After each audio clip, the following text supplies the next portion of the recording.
तर तीन दृश्य आपण या ठिकाणी पाहतोय। सुनेत्रा पवार यांच्यासाठी पुण्यामध्ये आज महायुतीची महासभा।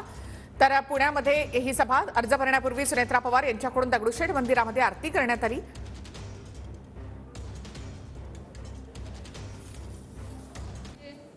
सन्माननीय पदाधिकारी सहकारी तसेच राष्ट्रवादी पक्ष, भारतीय जनता पक्ष, शिवसेना, आरपीआय आठवले गट आणि महायुतीतील सर्व पक्ष पदाधिकारी सहकारी इथे उपस्थित असलेले सर्व उत्साही कार्यकर्ते, तरुण वर्ग, महिला भगिनी, पत्रकार बंधू आणि सगळ्या कानाकोपऱ्यातून आलेले माझे उत्साही कार्यकर्ते सर्वांचाच मी मनापासून स्वागत करते। अतिशय व्यस्त कार्यक्रमामधून आपण सर्वांनीच वेळात वेळ काढून मला पाठिंबा द्यायला